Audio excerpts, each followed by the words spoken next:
these people are Hey, most business owners don't reach out because things are broken. They reach out because something just broke. A key employee quits, cash flow tightens, clients start slipping. The owner is exhausted and doesn't know where the business actually stands. Today, we're talking about the real cost of waiting until something breaks and why prevention in business isn't about doing more, it's about designing smarter. Hey, welcome. My name is Jeff Harrison, along with my co-host, Leslie Spoor. Leslie Spoor, and we are the Twisted, Bent, and Exhausted team here on this podcast, as it says right down below, Twisted, Bent, and Exhausted Entrepreneur Podcast. Leslie, how are you this morning? I am quite well, thank you. How about yourself? Good. I am excited about talking about this topic because, it's interesting that you, and I got to give full props here. She came up with this topic today, and I don't know if she was like walking around my house or whatever, but there's some things that needed to be happening. And today, while I was out, and I'm a pickleball player, so I was out early this morning, and one of the guys there is someone who is, he repairs, he's not a handyman. He deals with doors. And one of our doors going to our downstairs room doesn't shut properly. And I keep promising my wife I'll fix it. I keep trying to I can't figure the sucker out. So I finally said, Steven, can you come fix? He said, yeah, I can be there today. I'm like, yes. So, but I put it off. So today we're going to talk about this fun thing about being reactive versus a proactive business. That's right. Yeah. This is something I see all the time with business owners where they come to me with a problem, and the solution is often very simple and something they could have done far in advance before they had this problem. So, and it can be any problem, not specific to one instance or another, but proactive businesses, if you take the time to really think through your business and anticipate what could happen, particularly after you've been in business for a couple of years, then you can avoid a lot of this emergency anxiety and stress. Well, it's one of those things where decisions get postponed when nothing is on fire. And I think about if you're familiar with a thing called the X Prize, and this is something that Peter Diamandis started 25 years ago, where people would say, hey, we have a problem we want to solve. Well, one of the problems, of course, he lives in California here on the coast. And he said, we want to try to put out an X Prize that says within 5 minutes of a forest fire being detected by 6 foot by 6 foot, that it dispenses something that will put it out. And it just goes to show that, hey, it can, when it's caught early, it's easier to deal with. Isn't that true, Leslie? Absolutely true. Like I said, there's only one way to run a business. So, and people will argue with me and they'll say, that's not true. Everybody's business is different. No, their business, their product, their services, that might all be different. But how you run that business doesn't deviate. There are industry best practices. There are benchmarks that you can implement. There are tools that you can use that will help people be more efficient. Now, I was working with somebody the other day, and they have, for example, in systems, they have 5 disparate systems, and they're working well for the amount of clients and stuff that they have. But their goal is to grow. And once they get even a few more clients, all these separate individual processes that they have to follow become extremely cumbersome and much more difficult to manage. So I showed them that you could do this with one solution and have at a minimum as much tracking and stuff as they have, and at a maximum, a much more efficient system to work from that will satisfy their needs as they grow and continue to be easier and easier, which is really what you want to look for. But they were just having a problem with so much unbillable time and so much, remembering to do this and remembering to do that. And so she was asking me, how do I fix this problem? And that's real common in today's world because there are so many applications out there, so many promises of I can be your next solution. And really, you don't need all of that stuff. You just trying to pick the best ones is hard. Well, often, Leslie, and you know this about me in the world I live in, AI, every day, literally, and sometimes throughout the day, a new version of what I just started using will come out. And it feels like I kind of feel like a toad. I'm jumping from lily pad to lily pad, and it's like, Yeah. at what point can we just say, hey, let's use this and go forward? And the I got a challenge is, visual. I got a visual. But go yeah, ahead. the challenge is because some of these models that we use, they keep advancing. And where ChatGPT is an example, it leads in all these benchmarks, and then Gemini comes out and everybody says, oh, I've changed everything to Gemini from ChatGPT. And I'm like, I've got now years of Yeah. activity on that. Yeah. I'm not sure I can change that over. And it becomes a challenge. How do we deal with that? You stick with where you're at. I think you need to pick an application and stick with it, because one way or the other, everything's going to catch up with the other one, right? And then ChatGPT will have a feature that's better than Gemini, and then Gemini will come out with something that's better, and it'll constantly talk about leapfrogging. It will constantly evolve so that they can all keep up with each other. And I think the key to any AI application, if we're going to talk about that, is that you have to educate it to be to help you specifically. They were talking about that yesterday at BNI a little bit, and they were saying that they like it, but sometimes the answers they get aren't right. Well, no, because they haven't taken the time to teach it their own voice, their own product line, their own services, their own um, uh, blogs and things that they create already. If you take the time to teach it that, I used to say, learn my voice, and load things in there, then it gets to know you. And then the more content you create, the more you use it, the better it does for you. Now, I will say this morning, I was just thrilled. I was going to tell you this earlier. I was just thrilled with ChatGPT. And I happen to use that one because I started with that when it first came out, and I'm not leaving it, because to transfer everything is a nightmare.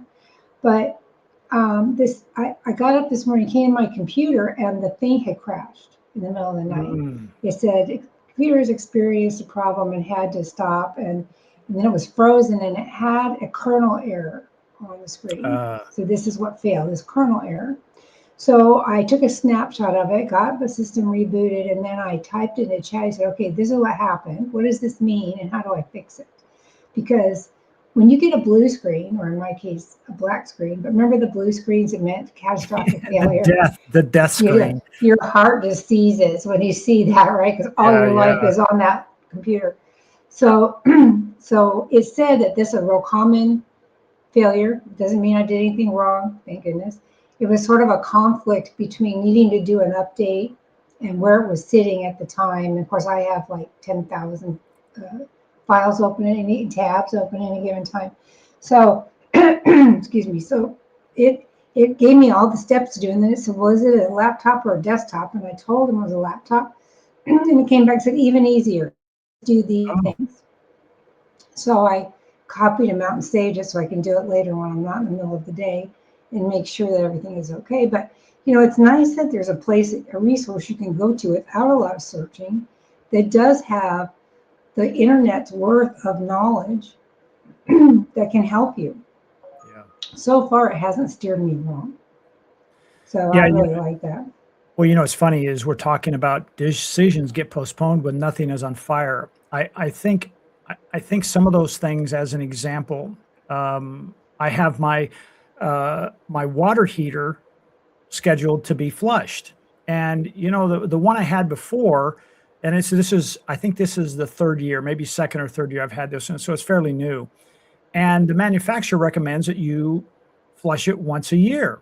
Right. But what's interesting is I didn't flush the one I had, and it lasted, based on when I bought the home, or when the home was born, if you will, it lasted almost 30 years without doing that. And I didn't see anything happening as far as the water not being taken care of. But the deal was, because it wasn't maintained, by the time it did go out, it had so much sediment in it that it was popping and cracking and whatnot. And because just my wife and I, we don't use a lot of hot water, not like a four-person family or whatever, but it probably would have lasted another 10 years had I maintained it. Right. So that's absolutely true. Yeah. Yeah. So that makes me start thinking of like, okay, what else, and we talk about our business is like, what else needs to be maintained and not postponed. And I try to do more and more of that on a daily basis. Like, the old saying is only handle that piece of paper once, only open Right. that email once kind of thing. Easy to say, not always easy to do, but I'm trying to let that come in as a filter nowadays. Is that a good step? Yeah, it is. But today, and actually I took this whole topic and did a newsletter for executive errands because this applies to taking care of your home, just like you're talking, and it applies to your business, right? Which is what we're talking about today.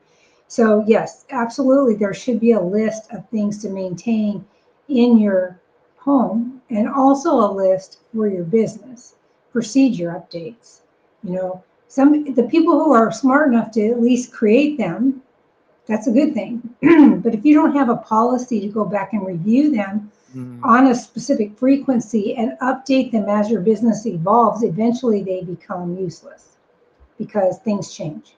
They're just outdated, right? Right, it's just outdated. You've changed the way you're doing business. You've changed something about how you interface with clients. Maybe you changed the system you're using to track your data. Could be any number of things. So policies and procedures need to be reviewed on a specific frequency and keep them current. There are also revenue issues.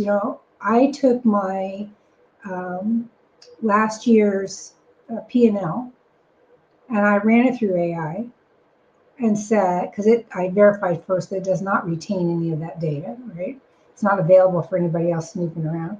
But I said, analyze this and tell me where I could be more efficient, does this amount of money, do these expenses seem logical for the amount of revenue we're generating, all of this stuff. And it came back with some really good suggestions and observations about how we were running the business financially, which really helped. And I think that should be something that you do quarterly to just make sure that you catch something before it becomes a bigger problem. Well, uh, if I could just hit you right on that, I think we're a couple things. One is, I think ChatGPT, or let's call it the AI models, whether it's Gemini, Anthropic, Grok, That's why I just whatever. said AI, yeah. Yeah, I think it's one of those things where a lot of people are becoming armchair quarterbacks.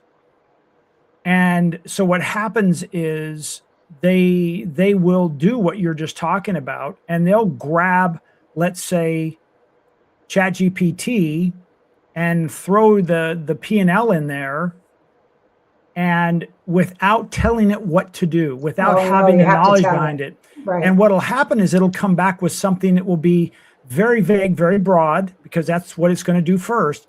And then it's like, oh, that quarterback shouldn't have done that. The coach shouldn't have done that. In other words, they'll qualify it as it didn't do a very good job. And we set it up for failure. And I think, and I don't mean that's a bad thing. That's part of, I'm going to call the evolution of adding this into your life, is we're going to use it the easiest way we can. And that's just to open it up and type in something or talk it in and just say one thing. And we forget to say, wait a second, if I'm going to get my taxes done, I am not going to go to my neurosurgeon, Right, right? exactly. Yeah. I'm going to go to my accountant. And Yeah. so you have to tell it the role and give it some context, and then give it content, and then have some conversations with it. So I think that's part of the issue. And then, the other part is when you talk about revenue, um, and I've been guilty of this. And I have a friend who, about 5 years ago, I thought his business was doing really well. He thought his business was doing well. It was doing 7 figures. And he said, and then one day he like shut things down. I'm like, whoa, what happened? He said at the end of the year, he said the only people making money are the people like his vendors. That's the only people who'd made money. He said, I could have worked at 7-Eleven or a convenience store and made more money than what I did here. So sometimes revenue masks inefficiency. Leslie, how can systems and what you're talking about today, how can we catch that before it becomes a problem? Well, I was going to say that, yeah, I did put a prompt in there, a very long prompt actually about, you've got an account CPA level knowledge, you know what you're doing. We want to look for margins and, they have what they call ad backs in business. And so you can that's money that you can kind of use that's sketchy from is it a business expense? Is it a personal, that's just right on the edge of okay. It's a gray area. It's a gray area. It's a gray area. So you want to be able to identify holes and what you could cut your expenses on, right? Or am I making a purchase that is unnecessary for my business? And so that was the kind of things I was looking for. And so sometimes revenue can be high, but like you said, your profitability may be very low. I work with people in the 5-day challenge that say, well, I'm making, and they're pretty modest. They're like making a couple $100,000 a year. But when I look at what they're putting into, what are their fixed costs to make that? How much are you paying yourself? How much do you pay your employees? Yeah, they've got a couple $100,000 a year they're making, but when you break it all down and put it into buckets, they aren't making very much money. I've got one person who's paying 50% of their hourly rate to the employees that work for them. Wow. Ouch. That is not enough. That's unburdened. That's just the straight cost of the labor. So if you don't add in burden, how much you paying for insurance, how much are you paying if you provide any benefits. She has employees and not 1099 help.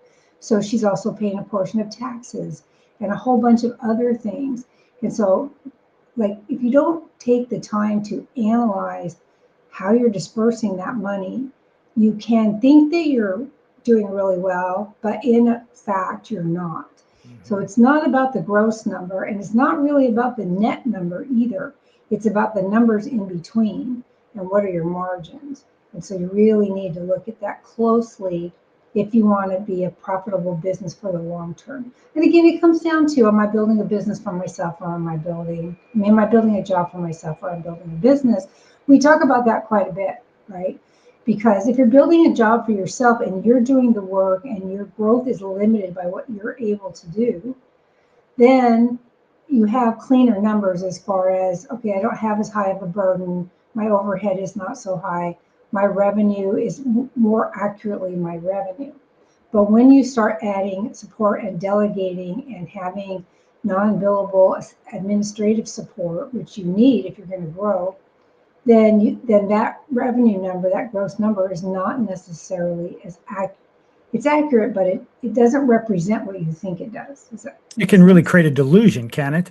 Yeah, that's a better way of saying it. Thank you. Yeah, it can create a delusion that you think that you're super profitable when in fact you're really not. Yeah. So that Here's is one of the issues. Here's another one, Leslie, is owners normalize exhaustion. Like it's like, well, it's a badge of honor. I'm supposed to work like crazy. And again, it takes us back to being reactive instead of proactive in business. That's I right. mentioned many times I play pickleball, and sometimes I'll play with people who are not very fast. And so what'll happen is they will be slow to react instead of being proactive and being in the place where they should be. And many times we lose the point, or they miss the shot because they're reacting instead of proactively being in position. How does that work in business when we're talking about this reactive and proactive, when it talks about exhaustion? Well, what happens is when we start a business, there's a lot to do in the beginning. I mean, well, there's always a lot to do, but especially the first couple of years. You're wearing all the hats. You've got to go out and network. You got to market. You got to talk to people. You got to build relationships. You have to do the work. You have to get clients. I mean, there's just so much stuff to do. You have to create procedures and forms and just a ton of stuff. And you're always tired, which thus the name of our podcast, Twisted, Bent, and Exhausted, because small business owners are always one of those three or all of those three combined. And so it becomes expected. You don't think that it's anything wrong with it because, well, I started my own business. This is the price I pay. I'm going to have to be tired all the time. I've taken to going to bed at like 8 o'clock at night. I don't know what happened. I turned 68 and I just can't stay up anymore. But you know what I mean is like they just always they think it's normal to be tired, and it isn't normal to be tired. Again, it comes back to what is your plan for your business? What is your vision? And then how do I implement that? And how do I cut off or anticipate how to get rid of that exhaustion? Does that make sense? Yeah. So, do I need to hire help? Do I need to outsource something? Do I need to hire somebody? Can I get a virtual assistant? Or do I need to have somebody in person? A lot of my friends my colleagues and friends are doing virtual assistants these days because we no longer have to be in the same city or room or office as somebody else. We can do a lot of stuff without that. Time zones can be a challenge when you're on two different time zones, but still, you can work it out. And so you need to find a way so that you're not tired. Now, I know we talked about this an episode or two ago about balance and busyness is a bad term and all of that stuff. But the truth of the matter is that running a company, a business, takes effort. And so you need to anticipate that as part of your strategy when you're deciding how I want to run the business and start it, and think, okay, for 2 years, I'm going to give it all I got. I know most businesses fail in the first 2 years. I know what I need to do. I've gotten guidance. I have a coach, right? And so now I need to plan for that. And then I know that, and then at the 18-month, 2 year mark, I'm going to bring on somebody to do these tasks. And as you go through that process, you identify tasks that can be delegated so that you know that you won't have to do them forever. For me, remember, I've told you a million times, for me, it was finance. I technically am not a finance person. I understand finance well enough to run a company, but that's not my area of expertise. So I had to get a bookkeeper right away and an accountant so that they could handle that part for me so that I didn't break something. And I meant break something like physically break my computer, not break my business, but literally throw the computer across the room because I was so sick of doing, one at a time manual transactions. Now everything I have is automated, but still at that time I was doing one at a time. Enter a credit card, charge the invoice, send it, receipt. I mean, it was just like, ugh, pull out all my teeth. I just hated it. So you need to make sure that you have those plans in place.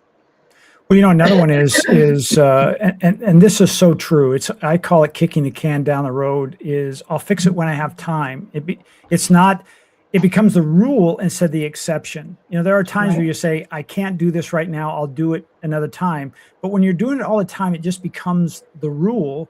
You kind of set precedents. And if you have staff, you're probably training them to do the same thing. So it's like that dysfunctional family, only it's your business. Right. How do we do that so that we can break that cycle of chaos? Well, for me, I'll give you an example of how that happened to me. I started creating forms and documents early on for my business, and I'm not a graphic artist, so they were adequate, but they weren't very fancy or brand specific. Excuse me, and they weren't. I wasn't able to update them. I kept thinking I'll do that when I get time to do it. And I was 10 years, 15 years down the road. I've been in business 20. So I was about 10 years down the road before I actually got somebody in my office who could do that. And not only did they update and standardize all my forms, but they also made them all electronically fillable and brought them into the current century and, all that kind of stuff. And that's because your business language is you're running so fast that you have to choose what's the priority. And so that was not my priority, even though it needed to be done. And because the benefit is the value clients perceive when they see your forms and things. When you're going to onboard a client and they see that you've thought of all the questions and you've got all the layout and it looks like your business and everything is hunky-dory, they get a subliminal sense of efficiency and credibility and this company knows what they're doing, kind of a thing. So from just a general business perspective, if you can try to identify those things that you keep saying, well, I'll fix it when I get back, when I can, you need to make a list of those as you go so that you can bring in somebody to help you with it or schedule a time just to do that, so that you can keep up. I was lucky. I was able to bring in somebody that could do that, but not everybody has that luxury. So you have to find a way, or you have to get somebody you can talk to so they can help you identify those things that need to be. I coach people all the time that I had somebody recently that only had one source of revenue really, and it was emergency services. And the problem with that, you think, oh, that's nice and noble, and you can be Johnny on the spot and help people. It satisfies my personal hero complex. But the but the problem with that is that the revenue is unpredictable. You can't gauge your cash flow or depend on it because it's always based on an emergency. And there were no other revenue streams. So you have to, if you're going to grow a business, you have to have more than one revenue stream. And that's not something you can wait to fix. That's something you need to fix right now. And your website needs to reflect it. You need to evolve your services to accommodate it, or your products. Find a need and fill it. Emergency support is very, very important, but there's also regular routine things you can do to keep that cash flow up. And so you don't want to have that. Well, the other thing is, when emergencies are expensive teachers in Oh, business. yeah, that's true. And I remember a former client in the HVAC business, and he told me a story one time of what happened at someone's home when he went there, and it was literally a comedy of errors that were stacked upon one another, trying to make their air conditioner work, and eventually it went sideways, and that's a very expensive thing. Whereas in the beginning, had they just come out, it called them when it first had a problem, they said they could have fixed it pretty easily under a couple of $100. But by the time they did call them, because of all these other things they did, it cost them a new air conditioning, $14,000-15,000. Yeah, yeah, And that's not uncommon, is it? Because as an example, you know, I'll use this door as an example. I could screw around with a little bit door that I was mentioning earlier about adjusting the door so it closes in our house. And I could keep screwing around with it and break it, put a hole in the door. And now I've got to pay for a new door instead of saying, wait a minute, just like you said with the accounting. It's not that you don't know how to do it, although I don't know how to do the door thing, it's not my expertise. Let's get somebody right, in there. He's going to be in it. He'll probably be in and out in an hour. right, And all of a sudden now I'm out of hot water with my wife. right. Well, at least temporarily. Until So you get your hot water heater serviced. yeah, until the next one. So and that's next week. So yeah, Well, I think emergencies are very expensive teachers in business. well, they are, because like if somebody will call me up and say, my best employee just quit on me. Mm, Now what do I do? Well, do you have a backup set of resumes of people you've already talked to? No.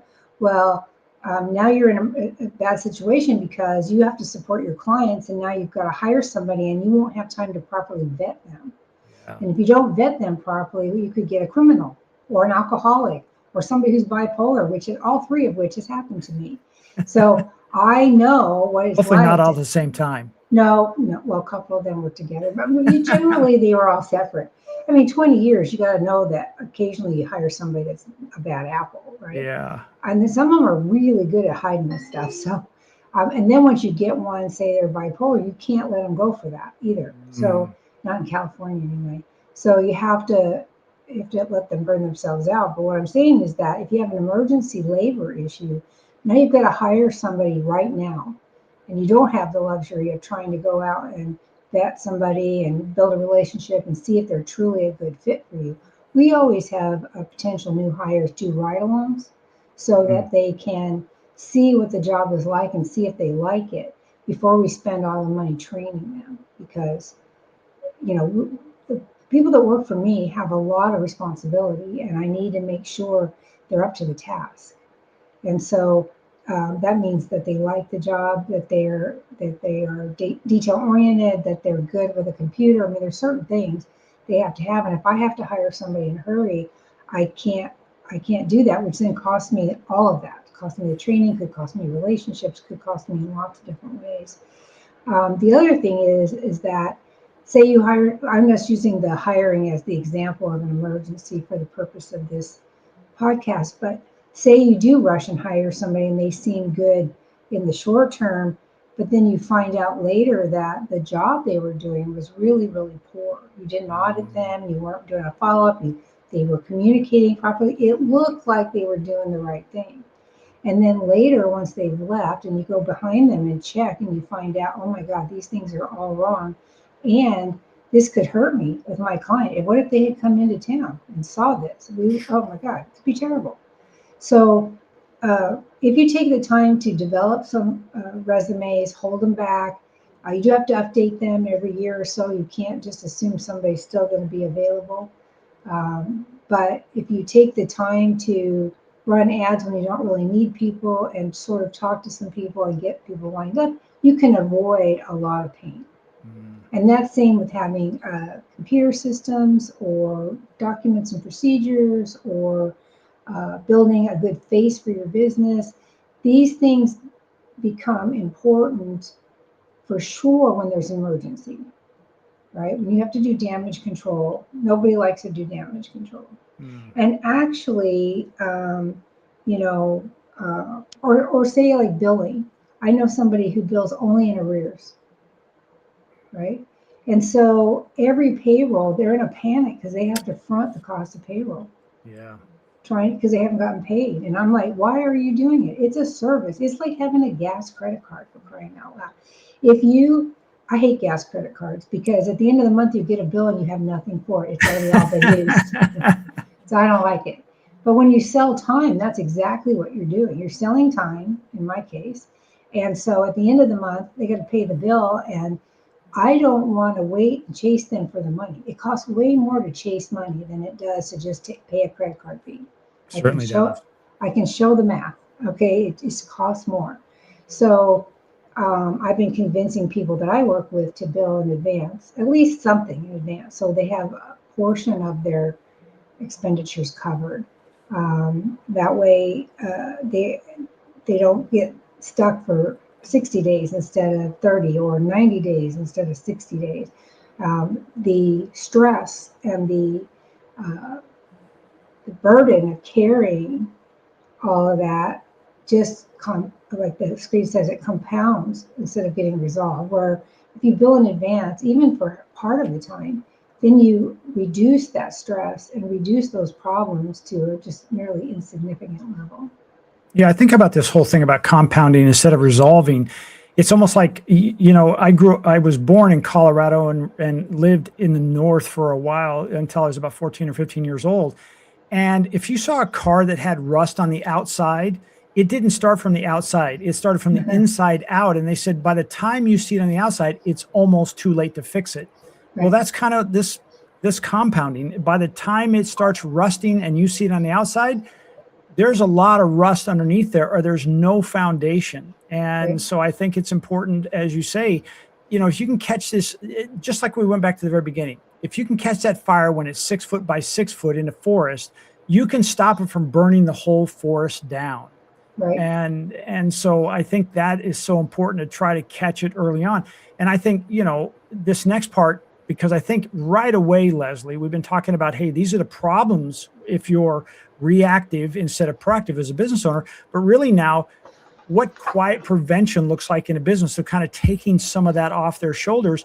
And something I think I always admire you about is you have clear systems. I do. I have everything automated that can be automated. Well, I should say I have all of the critical processes automated. There's a lot more automation I would like to do just because I'm sort of like somebody else I know. I never stop designing things. How is the content accelerator coming? It's done. We're installing it this week. Oh, yay, good. Yep. Yay, good. So yeah, you absolutely need clear systems. You need to know what applications you're going to use, and have one is preferred over. Now, I used to run my business off of my software, a calendar app, and my accounting software. That's all I used, right? Now I just use my system, which now has the calendar built into it, and an accounting system, because you have to have a way to track all your P&L. So I have everything in one spot. I don't need supplemental applications. I keep, like tasks. The worst thing that can happen if you've got a to-do list for a client is for you to miss something, right? Because now you've got to do damage control again. And if something falls through the cracks, then you're not a very good business if you can't pay attention to the details. So, we keep track of all of that. You need to understand very clearly how your business operates. And it needs to operate in a way that supports, the workflows need to support how you do business so that it's efficient. I used to teach people when I first started hiring them that when they were planning their workload for the week, A, we front loaded the week, right? And B, we didn't do what I called starfish planning. And that means you get in the car and you drive to this client and then to that client and then to this client, and then you end up driving in a star pattern, right?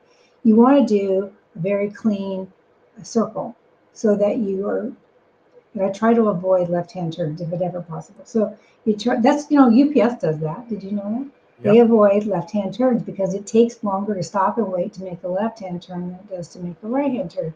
So they plan their routes for only right hands, or as much as possible. And I taught my people the same thing. Plan your day in a logical sequence. And we even have that automated so that the cities are broken up into logical areas. The next thing, obviously, is processes. And I don't know how many times we've talked about this. I'm just a nag about having documented processes. It will set you apart from other similar companies because most people do not take the time to do it.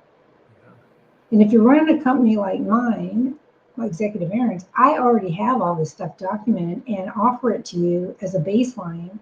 You can adopt what you want, you can modify what you want, but at least you can start with a baseline of procedures to help you hit the ground running, you know. So, but if you don't have any and you're not in this industry, in the lifestyle management industry, then by all means, I can still help you. I can teach you what kind of format to put them in. I can take a look at your business with you through a 5-day challenge and say, okay, these are the things you need to document first, because you absolutely need to do this. And most of what I think is important is anything that requires training. Anything that you're teaching somebody else to do needs to be documented. And that's because you want them to operate the way you want them to, so that you can control your quality and credibility as they move through the business. So whether that's this is my beginning of the month billing practices, or these are the things I check every week, or this is how my employees operate, whatever those are. Next are defined roles and responsibilities, and those are having job descriptions. How many small business owners do you know, Jeff, that have job descriptions for their help? Yeah, when you say small business owners, I'm going to say probably under 20 employees or maybe even under 10 employees. I'd probably say, probably single digits at best, Yeah. under You, 10%. yeah. How do you hire somebody if you don't know what they're going to do?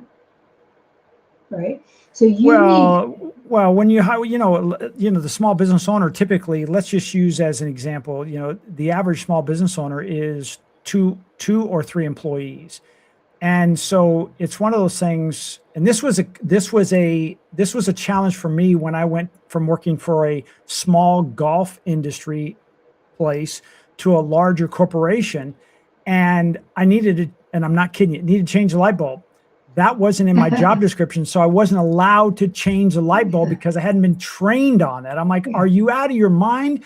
But then I saw that the process and the job descriptions, that was necessary. But I think sometimes it's like you hire somebody and then it's almost like, well, whatever needs to get done, Leslie, everybody does it. So why write it down? no, you need to write it down. If for no other reason than you understand what it's supposed to be. It's okay if you want to engage in a little chaos. I'm okay with that. But you need to know, because again, if you're putting a job ad out, you need to tell somebody what the qualifications are that you're looking for. And how do you know what those are if you don't know what the job roles are in your business? I mean, most of us, most of the companies I've been working with have been in business anywhere from 6 to 12 years right now. Those are the companies I've been working with. And they have anywhere from 1 or 2 people helping them to 5, generally.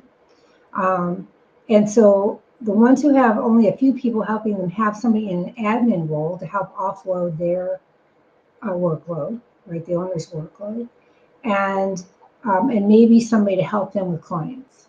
If you're in retail, then maybe they're working the cash register or stocking the shelves or something. Those still have tasks associated with them, and you still need to be clear about what those are.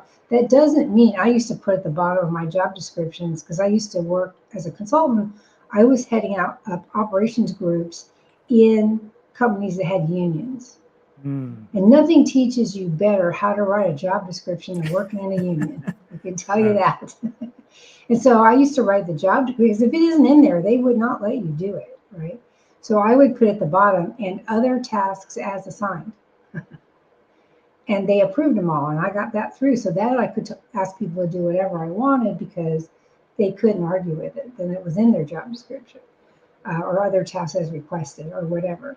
So there are ways around it, but you still should have an idea, even as a small couple person business, of who's doing what, when, and how you want them to do it. I think that's important. If you don't, they get all helter-skelter. Yeah, and I think the other part of this is, and I don't want to gloss over it, is also accountability. What does right look like? So that they say, okay, it's like the old saying is like the parents ask their child to clean their room, and the perception of the child clean room versus parent clean room are grossly different. Yeah. But that's because the parents had expectations, but they were unmet because they weren't documented. It wasn't demonstrated. So I think having, whether, like I use video a lot to train my staff, and then I'll use images. This is what it should look like, so that they can then benchmark up against that and say, oh, I can see the difference. That's not what I want to do. Let me go back and do that. So I think accountability is also important when you let them know what right looks like. Otherwise, it almost feels like you're constantly, a fire chief, and you're putting out fires because you didn't set that. You told them, hey, this is what I want you to do. I want you to clean your room, but I didn't tell you what clean room looked like. And so I think that accountability is real important. Well, the only person whose opinion matters in this situation is the person that, yes, it's the owner, it's the parent, it's, because you created a business, you built a home in your metaphor. You built a home, and you want those rooms clean to your specifications. Now, a 5-year-old may not be able to meet that, but you can certainly teach them what you expect, so that as they get better and more proficient at cleaning that room, they will meet your expectations. Same with employees, whether they're 1099 or W-2, they need to know what your expectations are, because I believe with all my heart that most people inherently want to do a good job. I think you're right. Yeah. Most people don't set out to say, I'm going to screw this guy over. They're just not. So if you tell them what your expectations are, and then follow up and make sure they're doing that and holding them accountable. I have training every month with my employees. We have a company meeting, and part of that involves training, going over procedures they've heard me talk about a million times. But at different times of the year, I go over the same ones. If we're doing absentee home care and it's going to be summer, I'm going to go over how to do absentee home care, because it's super easy to become complacent. You've seen this house 1,000 times. Yeah, I want you to treat it like it's the first time every time. Yeah, those fresh eyes. Yeah. So, and we have talked about swapping people around just to keep those fresh eyes, but the clients, they're not crazy about that. Some of them will only work with certain people. Well, they do that as in places like the grocery store. Yeah. And that's 100% by design, because it makes us, the customers who are used to on aisle 7, it's always this, that all of a sudden it's like they change the store. It's frustrating, but what does it make us do? Discover new things that we'd never seen, because we just kind of go in and we block this stuff out. And so I think that's a cool idea, Leslie. It drives me nuts when they reorganize the store, because I like to get in and out. I'm not, unless I'm having a day where I want to wander, I don't typically like to wander in a store. So When they move everything around, now I got to start all over again. We're in the damn store. Well, they say, and I think it's true. The only one who likes change is a baby with a wet diaper, and the rest of us would prefer not to have change. But Except that, I'm going to say, except that the only constant. of course, there's an except. Go ahead. I'm sorry. No, I'm not sorry. The only constant in life is that it's always changing.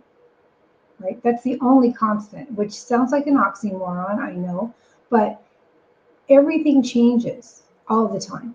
And in business, it could be your target client could change, the services or products you offer could change. You may need to move into a larger location, and that location may or may not have good foot traffic if you rely on that. I mean, there's constant changes, constant checking to see if I'm doing what I need to be doing properly.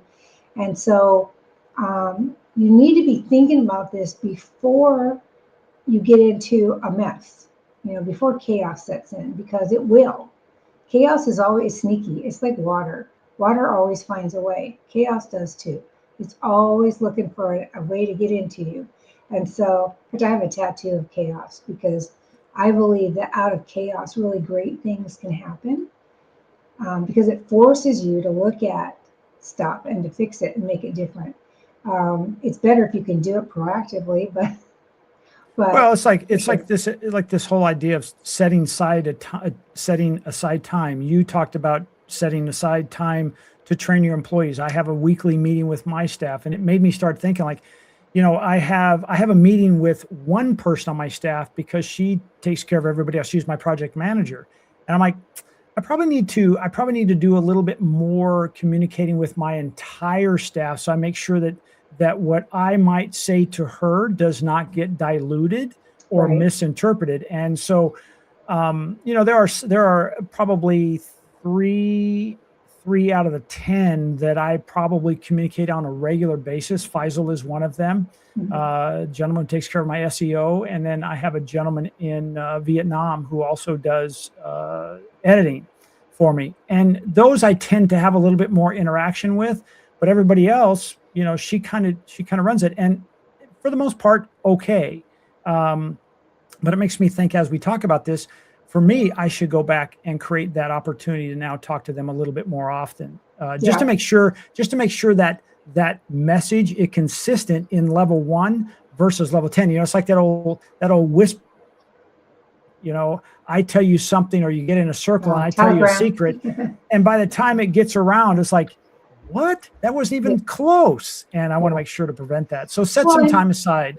Yeah, and I have an office manager who handles the stuff that I used to handle. I've been able to delegate most of the routine things, which is just lovely. But I still have a once a month meeting with all of my people to keep my face there, to communicate my expectations, to tell them they're doing a good job. They want to hear from me. And you got to remember, in my industry, feedback from the clients is rare. When you're doing your job right, you never hear from anybody. You only hear from them when there's something wrong. And I hate to say that because it sounds cynical, but it's true. And then if a client finds something wrong, all of a sudden they nitpick everything else. Because I think subliminally they think, well, if this is wrong, what else is wrong? And so I try to make sure there's nothing wrong. That's what we strive for, is to make sure everything is great all the time. And we've been very successful at that. We've had a few hiccups over the years, but by and large, for the volume of clients we service, we've been really blessed to make sure that level of quality stays there.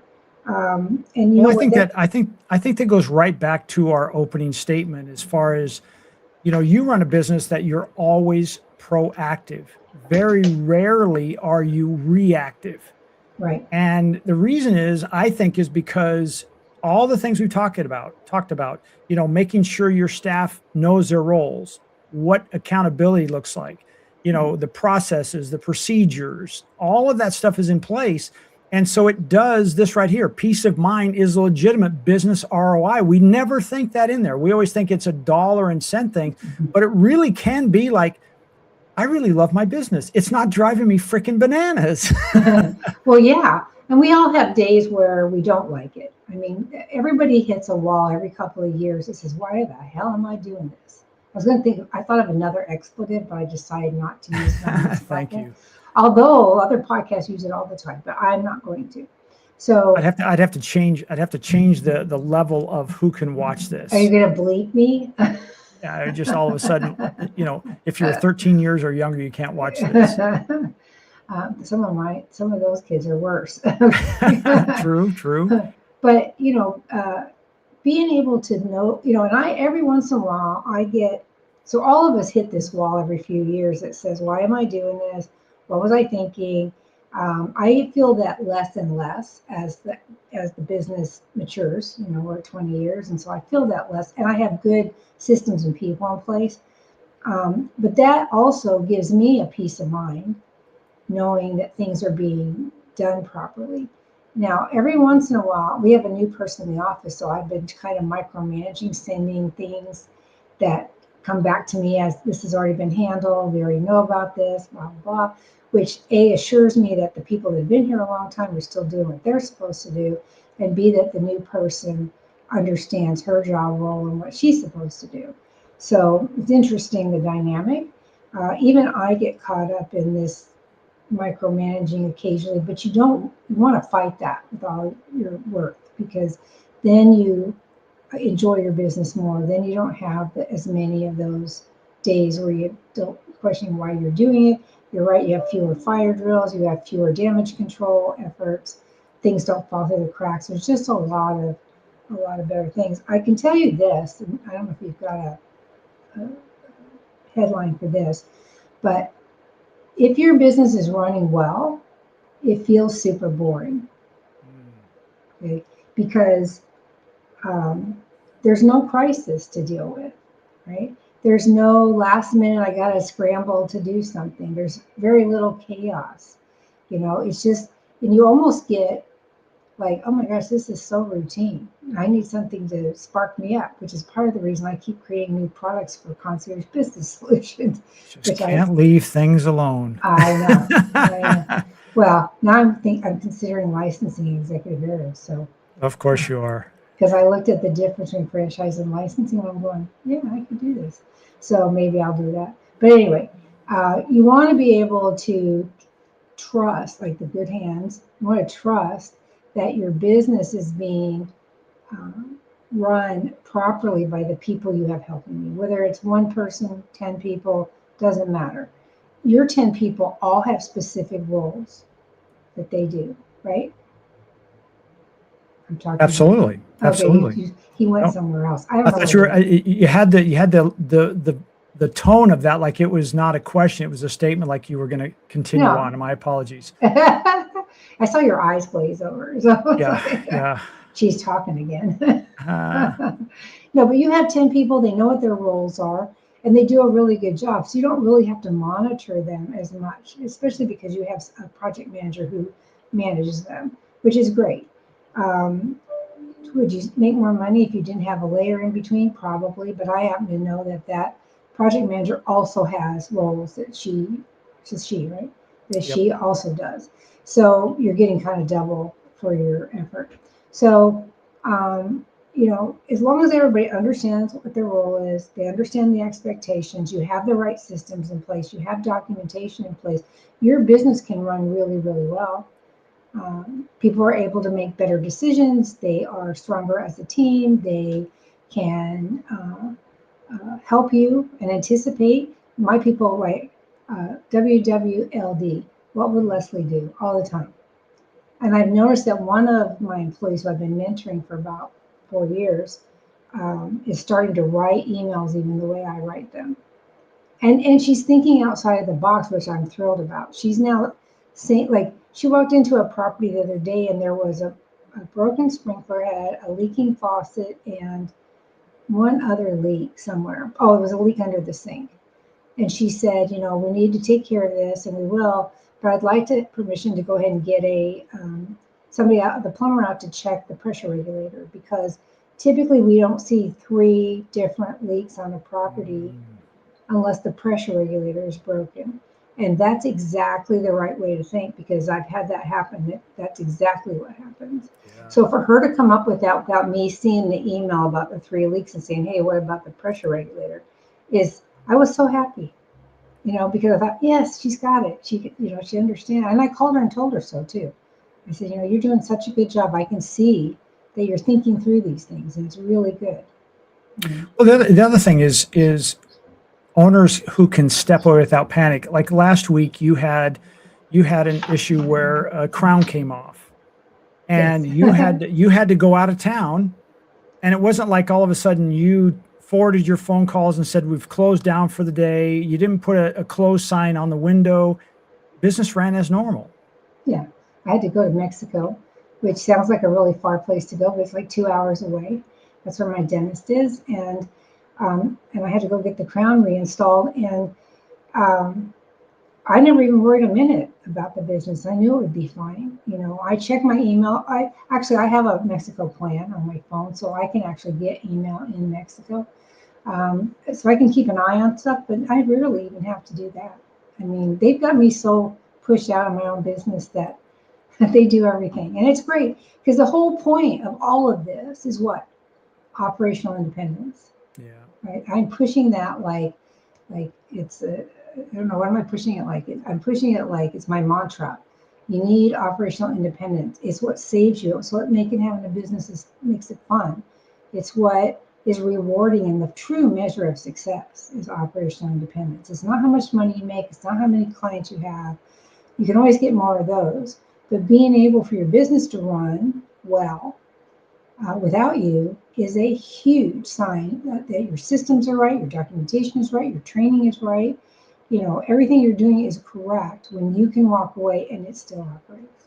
As you say that, it makes me wonder if, like, okay, if somebody did a litmus test, or if you're a plumber, you're doing a pressure test, right? Of like, can I walk away if you're a business owner, you haven't got a job that your business is your job, that you're actually the one doing this, but pressure test and say, could I walk away for a day and nothing changes? Everything performs at the higher level. If not, then it's not a bad thing. It's why we pressure test things, to say, oh, wait a second, that particular thing, like maybe I need to firm up my processes, or maybe I need to do, something within that. I need to hire another person that does this, whatever it may be. It's an opportunity to say, oh, I can't quite do that yet. What Yes, is it that I need to fix? So I think I think that is a nice pressure test, if you will, litmus test. it is. And I'm going to caution, I'm going to put a caveat on that, because all too often people have a sense of propriety about their business. They're emotionally involved. They have the hero syndrome. They want to be the person that makes all final decisions. Letting go is very, very hard. And it's probably the number one thing I work with small business owners on through coaching and our 5-day challenge is delegation and letting people do their jobs. I have one licensee who has an amazing assistant. I try to coach her, actually. Not really, but I jokingly said, do you want to come to California and work? Because she's so amazing, right? But the owner doesn't want to let her do her job because she's got a death grip on the business. Yeah. And she's so used to working in it instead of on it. And the assistant is like, let me do it. I can do this. I can take care of this for you. Super nice. I have a new title for your next book. Oh, what is it? 12 steps for letting go of your business. How to I should work do on your business instead of in your business. I should do that. I could The do 12 that. step. Now I got something else to do. Thank you. Leslie's 12-step guide. She'll have it done by this afternoon. She'll get on ChatGPT and say, this is what we want to do. What are the 12 steps? That could be a little handout for your 5-day. That would be interesting. Actually, I could. That'd be really awesome. I could do Yeah. that. I wrote it down. Yeah. So I haven't finished Concierge Works yet, though. I have to finish that first. We're trying. I'm monitoring it as we're talking about this. But did you see my last email on that? Oh, yes, I have. Did you see about the API? I saw it. No, I mean, no, you didn't, did you? well, I saw it. What I thought was the last one before I came online. This is a totally offline conversation, folks. Let's get back to this and say Oh. what we're talking about today is reactive versus proactive businesses. And really, I'm just going to go through this. So we talked about decisions get postponed when nothing is on fire, and there's some processes for that. The next one is why emergencies are expensive teachers in business. This is not the way to do this. And then, what quiet prevention looks like in a business. We went through this. And then at the end of the day, we forget about this. We think, hey, the ROI of our business is how much money we make. It could be peace of mind, because if you have all these things in place as that she has peace of mind because her business is running without her, and she can walk away knowing that, she can go to an event, or she can go to Mexico or wherever it is, Africa, and not worry about, oh my God, I've got to take care of Mrs. Smith. I better make sure. No, none of that stuff is happening. It doesn't happen by accident. It's not an overnight thing, but you have to find out, hey, am I being reactive as a business owner or proactive? And if you're feeling like, oh, I'm pretty reactive, I would recommend you watch this show a second time, or review your notes and say, okay, what parts are missing and what can I put in there? I think that would be beneficial. Yeah, for sure. Yeah. Leslie, this has been go ahead. Did you have something else you want to say? No, I was just going to say that this is a topic that's pretty close to my heart, as you know, because I want to see all business owners be successful. And sometimes they just need some clarity, and sometimes they just need to be reframed a little bit. If they have one point of view and you say, yeah, but what about if you looked at it this way? And then they get excited because they see that that's not to say my way is the only way or best way, but to say that this is an option of how you could. That's what she tells me, everybody. Yes, sure, I do tell him, because he just doesn't listen. No, he does. He does. No, what I'm saying is that if you can just look at something, like when I was consulting, I would tell the owners of the companies that I was working for aerospace and defense companies, and they would ask me, what do I think about something? And I said, well, you can do it like this, and this is going to be the consequences, and you can do it like this, and this would be the consequences, but you're paying me to tell you the best option. And I say, this is the best option. You don't have to do it, but this is what's going to happen if you don't. Yeah. And most of the time they went my way, but not always. Not always. And a little bow tie on that is, I love how my ChatGPT, because I've set it up this way, is now it doesn't give me a single answer. It'll give me option A, option B. Especially I just finished doing a tremendous coding project, and it will say, okay, that particular error was caused by this. Now here's option A, and this is one I recommend, but here's option B, and it will tell me the positive and negatives with that. And I love that, because now it's given me some autonomy. I can still make the final decision, and I own that, right? Yeah. And I can see how when you were doing that in the aerospace industry, it's like, okay, I get that, but this is why I'm paying Leslie for this. She's the expert. She's seeing it from the outside, the phrase. She's not in the chaos. She sees it differently, and she's giving me the option. If I take B and she recommended A, I own that. It isn't on Leslie. So, well, and not only that, but you got to remember that I've got 20 years in just my industry, right? I've got, if you want to get really specific, I got 30 years of consulting and training and education and helping and re-engineering people's processes. So I really feel like I'm a good one to talk to about it. I've seen about every which way you can do stuff. And so, and my goal is always to help somebody. So, I love it. I love helping them. I said, I'm full disclosure. Ask me a question, you're going to get the truth, whether you like it or you don't. So, well, for those of you wondering about, hey, can I get more truth from Leslie? She does have a program called the 5-Day Freedom Challenge, and it's on the screen now. It's Concierge Business Solutions. There's 3 S's between the business and solutions.com/the-5-day-freedom-challenge. And if you go to that, you can sign up. It takes you to a page with a calendar on there. You can choose a time. Leslie, how many of those do you do on a weekly basis? Are you limited? I wanted to get to 3, but I'm finding that 2 is plenty, because I give them so much. I give them recaps of every day. I give them marketing opportunities in there. I give a lot. for those 5 days. So, which I'm more than happy to do. That's the last one I did. I found her a little trinket that matches her logo to wear when she goes on networking events, and she decided to get them for all her employees because they're so cute. So, yeah, the goal is to make everybody's business better, to improve this industry as a whole, and I do those things for free. So, sign up. Well, I want to make sure everybody understands this. This is not a group class. This is you and Leslie, 5 days, about an hour each day. And, this is all about you. It's not a sales fest. It's not the typical, okay, after 3 days, the next 2 days are selling you something.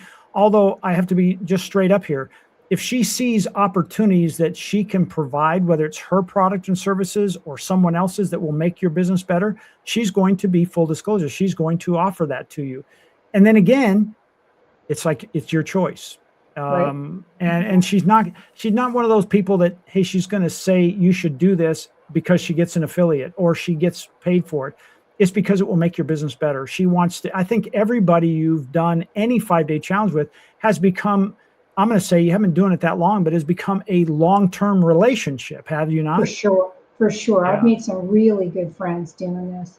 Yeah. People that I don't ever want to lose contact with because they're so smart and nice and easy to work with. I mean, and it's funny, the first day, everybody's a little hesitant and stuff. And we do a lot of fact finding on the first day and the second day. And then we start really jumping into things that opportunities and ways to streamline their business. Because by the second day, I've pretty much figured out what the problem could be and how to help them the best.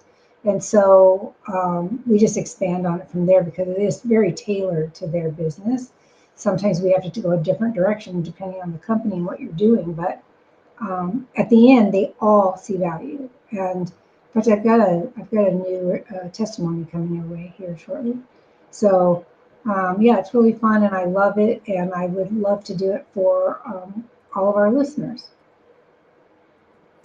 Well, Leslie, this has been a very good program today. I really appreciate all the help today, the great information. And if you're good with it, I'm just going to take us out. Okay. All right. If there's one thing to take from today, it's this. Waiting doesn't save you money, time, or energy. It just delays the cost.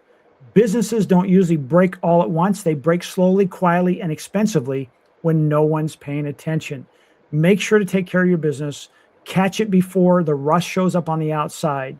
In between, make sure you stay with us on our podcast, the Twisted, Bent, and Exhausted Entrepreneur Podcast. My name is Jeff Harrison, along with my co-host, Leslie Spoor. Be sure you share it. Share it. Yeah, there we go. If you love it, give us a 6-star review and share it with a friend. Yeah. Thank you, Thank you, everybody. Bye-bye. Bye.